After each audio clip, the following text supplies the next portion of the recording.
పెద్దపల్లి నియోజకవర్గంలోని త్వరలోనే లబ్ధిదారులకు డబుల్ బెడ్రూమ్లను అందజేస్తామని పెద్దపల్లి ఎమ్మెల్యే చింతకుంట విజయ రమణారావు మున్సిపల్ పరిధిలోని చందపల్లి రాంపల్లిలోని డబుల్ బెడ్రూమ్లను జిల్లా కలెక్టర్ కోయ శ్రీహర్షతో కలిసి ఎమ్మెల్యే చింతకుంట విజయ రమణారావు పరిశీలించారు.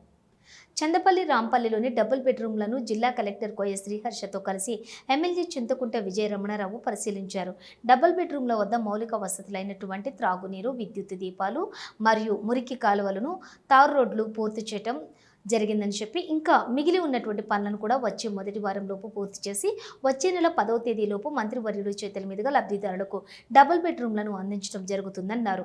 లబ్ధిదారులు వారి యొక్క ప్రొసీడింగ్స్ మరియు Aadhaar card, ration card xerox తీసుకుని రావాల్సి ఉంటుందని అన్నారు. ఈ కార్యక్రమంలో మున్సిపల్ కమిషనర్ ఆకుల వెంకటేష్, వ్యవసాయ market chairperson Eerla Swaroopa, municipal AE Satish, housing board అధికారులు, విద్యుత్ ఏఈలు, నాయకులు, మున్సిపల్ సిబ్బంది తదితరులు పాల్గొన్నారు.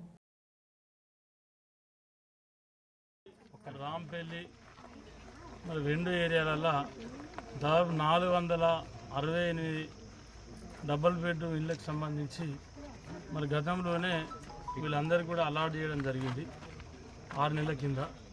కానీ ఇక్కడ కూడా రోడ్స్ కానీ, తర్వాత తాగునీటి సమస్య, డ్రైన్ సమస్య, తర్వాత సేఫ్టీ ట్యాంకులు, తర్వాత కరెంటు, ఇవన్నీ కూడా ఇవి లేకపోతే దాదాపు 5 నుండి 6 కోట్ల రూపాయలు వెచ్చించి ఇవాళ ఇవన్నీ కూడా మన ఇక్కడ 6 నెలల్లో ఈ స్ట్రక్చర్ తయారు చేయడం జరిగింది.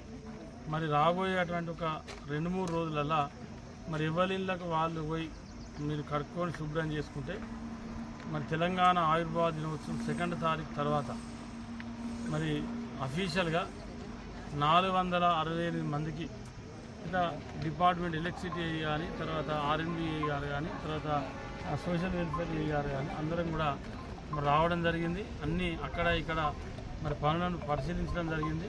ఇవాళ సంపులకు మన అక్కడ చందపల్లి కానీ ఇక్కడ రాంపల్లి సంపులకు కూడా వాటర్ కూడా మరి స్విచ్ ఆన్ చేసి వాటర్ కూడా ఇవ్వడం జరిగింది. అన్నీ చెక్ చేసుకున్నాం, ఒకసారి ప్రత్యక్షంగా చూడాలని చెప్పి